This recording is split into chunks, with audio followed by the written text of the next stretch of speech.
The upstairs duplex kept the ocean even with the windows shut. Salt lived in the vents, in towels that never fully dried, along the crust of the ceiling fan that reappeared the same day it was wiped. 2 blocks east, the Atlantic pushed and pulled at the shore. At night, when the tourists went quiet, that rhythm pressed through the walls like a steady hand. Mary kept the place neat because neatness let her count. Cans faced forward, labels parallel, sheets folded to factory creases. The remote squared to the table's edge. She wouldn't have called it control. It was simply the part of the day she could make obey. Mark worked late at the pier restaurant, came home smelling of fry oil and sea air, and fell asleep like a switch flipped. She was glad for how easily he slept and resentful of it in the same breath. They told themselves the duplex was temporary, cheap rent, a hint of water between rooftops, enough space for a queen bed if you shouldered it around the stair landing without snapping the rail. The walls were painted a white that turned gray at the corners as soon as humidity settled. When the air conditioner cycled, the lights dipped and returned. The place felt like an arrangement that could turn permanent without warning. On the night it started, the forecast promised thunderstorms that never formed. The air held a charged, undecided feel. From the tiny balcony, Mary watched points of light offshore, planes queuing for the airport, a freighter's red bead sliding south, the pier's steady glow. If she stared too long, the lights seemed closer than they should be, as if attention could shorten distance. She stopped watching, wiped the counters until no rings remained, and got into bed beside Mark, who dropped into sleep like a stone through clear water. A difference woke her. Light filtered wrong through the blinds, thin, metallic, closer to the color of a stainless sink than their corner street lamp's amber. The apartment held a particular quiet, like a building when the power fails, except the stove clock still glowed and the air conditioner rattled down the hall. She lay still. The ocean worked in the distance, regular as breath. Something in the room faced her without moving. A pale circle hung above the foot of the bed. Not a reflection, not a car turning, not a phone. It held itself steady. When she tried to sit up, her body answered out of order. Arms late, legs slower. She knew the term sleep paralysis. It did not help.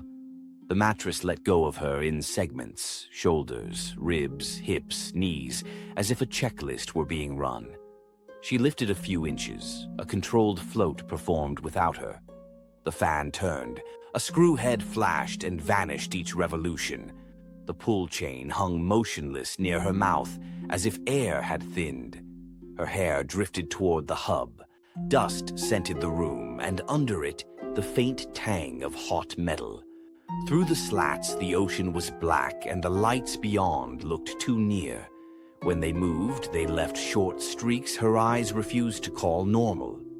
Explanations exist. The brain can wake while the body remains chemically pinned. Balance can tilt. A neighbor's motion sensor can throw thin light through a blind. None of it mattered in the moment. The room held its breath. Mark breathed beside her, steady and unaware. The stretched second contained everything and then ended. She settled back.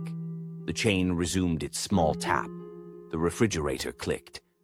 A car turned onto their street and grit snapped under its tires. The light drained as if through a sieve. At the bathroom sink, she tasted salt on her lips. Maybe the air. On the fan's center globe, where she could not reach without a chair, one dark hair lay stuck in the dust. She wanted to tell Mark, and didn't. Words would pick a version. She made coffee, swept grit off the stairs, and moved through the day with the blur that follows a vivid dream. The ocean sounded louder that afternoon. The apartment felt like a set waiting for a scene. It returned the next night, thin light, a drop in ordinary noise, the careful float. This time the fan didn't spin. The switch was on, yet the blades held still. On the dusty edge of one blade, a clean circle the size of a coin showed as if something had rested there. She read the brand stamped on the housing, close enough to memorize without trying. The metallic taste touched her tongue again, faint and undeniable. She came down softly and stared at the ceiling with a practical inventory. Hairline cracks branching from a nail, paint thinned around a seam, the shape of shadows cast by blinds. She parted the slats with 2 fingers. Offshore lights moved and paused and moved. Nothing dramatic, nothing to hold later. She watched for proof that did not arrive. On the 4th stair, chipped to bare wood, a crescent of salt lay like a stroke by a wet finger left to dry. She touched it. It dampened on her skin. She told herself it meant nothing except that they lived by the beach and cleaned the fan again. Days stacked tightly. She sensed the seconds before the lift. The chain stilled. The waves fell into rhythm with her pulse. The refrigerator chose that exact instant to cycle. And then a small, bright silence opened between those sounds as if making room. When that pocket opened, she knew what came next. The float felt less like an attack than an assessment, a position in a system she didn't understand. She answered with order. The fan's base stayed spotless, labels aligned. The stair rail and switches were scrubbed. The next day, the rail showed a clean oval at the precise place her palm fell, an eye-shaped absence in the film the beach left on everything, cleared by presence, not pressure. She set her hand over it. The oval disappeared under oil and skin. She considered a doctor and rehearsed the words. Vertigo, insomnia, anxiety. No headaches, no fainting, no bruises. Except for nights, she functioned as usual. The clinic behind the fireworks warehouse opened at 9. She stood in the lot at 8:55 with keys in hand and watched a man carry blue ice packs to a trunk. The ordinariness pressed the air flat. She went home. The downstairs unit had been empty since midsummer. Paper taped over its windows browned at the edges and rippled when wind tunneled between buildings. Late at night, a chair leg sometimes scraped tile below. Buildings talk, she told herself. Pipes, wood, heat. The human shape of that sound was easier to hold than nothing. She never checked.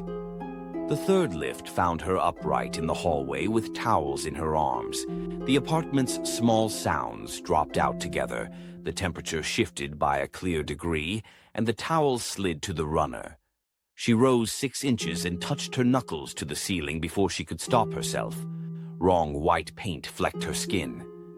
The fan hovered a foot from her face. A faint soot ring circled the base plate, as if heat had lived there briefly.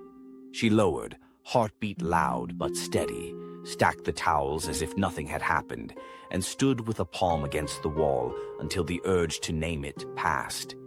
She scrubbed the ring from the housing with a corner of a pillowcase and washed the pillowcase alone, pretending she was cautious about residue and not careful with an omen. The salt crescent reappeared on the stair. She wiped it and did not taste it. Ambiguity set like humidity. 2 truths rode side by side. First, the brain can produce events so vivid they plant memories without cause. Second, some nights the room changed in ways that had nothing to do with mood. The chain halted under power. The fan froze. Lights offshore smudged the dark when watched too long. She didn't choose between truths. She bought detergent, carried trash out, and kept moving. The sense of attention stayed. Not a face, not a presence in the corner. A focused listening between 1 and 4 in the morning. At first, it frightened her. Then she breathed through it like a person in a waiting room, steady, prepared for a name to be called. Sometimes it faded at dawn. Sometimes it lingered into daylight as a pressure in the air. She kept track without notes. A dime-sized clean spot on a blade. A fine crescent of powder returning to the dresser after she'd wiped it. The rail ellipse reappearing after normal use. The apartment never changed in front of her. It changed between glances. Adjusting her glances felt like admitting something she couldn't catch was real. She went to the beach on a school day afternoon and stood where small waves unrolled and died the same way every time. Children shrieked. A kite pitched against pale sky. Far offshore, lights held, slid, held. She timed them against her pulse and learned nothing. On the walk back, the duplex registered in her body before she saw it, the way a hand readies for a familiar lock. A night passed cleanly. No light, no lift, no tightened silence. She slept and woke, surprised by ease. Its rarity made it suspect. 2 nights later, the pattern resumed. Silence pinched the air. Thin light entered from no single source. The mattress surrendered her shape. She rose. The fan stopped for the length of one breath, and a thought formed. Maybe this wasn't a taking or a failed taking. Maybe it was a test of thresholds, hands hovering to find a trip point. She didn't negotiate. No leave. No take me. She waited for a completion that didn't come and lowered to the mattress as if returned to a case. Dawn brought gulls at the dumpster and a clean breeze. She felt less anger than attention, toward condensation tracing the chain's rhythm down a glass, the exact moment before the refrigerator cycled, the gap between one wave and the next. Tourists thinned, morning cooled by a degree. On the stair rail, a new mark appeared. A straight, clean line 3 inches long at the height of her palm, parallel to the grain. It vanished beneath her skin when she placed her hand there. That night, a crescent of fine powder lay at the dresser lamp's base. Not plaster, too bright and soft. She wiped it and threw the tissue away without looking. In bed, she listened to Mark's breathing, the chain's tap, the rubric of waves. The word abduction didn't fit. Attempt didn't either. What she had were repeated positions and releases, a series of almosts accumulating into form. Morning put on its ordinary face. Detergent, coffee, a gull's laugh, the neighbor's screen door catching and letting go. The ceiling stayed the wrong white with hairline cracks and a fleck where her knuckles had pressed. If asked for proof, she would offer a list that reads 2 ways. A hair where it shouldn't reach, a coin-clean circle in dust, a soot halo come and gone, a salt stroke on a stair, a body's lift without bruises, a fan pausing under power. Lights offshore smearing the dark when watched too long. Not enough, and also something. She kept the apartment neat and watched the horizon at dusk, because straight things helped. Sanity felt less like a state than a balance across small tasks. The ocean kept time for everyone. The duplex kept its internal weather. At night, when the thin light came and the pocket opened, she felt not chosen and not spared, but measured, like vitals taken at the same hour on a ward she couldn't see. On a windless night, she rose close to the fan. Blades turned slow enough to count. A new clean oval showed at the dust edge, no bigger than a pinky nail. The room held, took its measure, and let her back. She thought, only thought, that whatever was near cared less about her than about distance. How near a thing could come, how still a room could get, how little could change and still be called change. In time, the only dependable difference was how she listened. Tap, surf, click, the pocket of silence between. Most nights, nothing used it.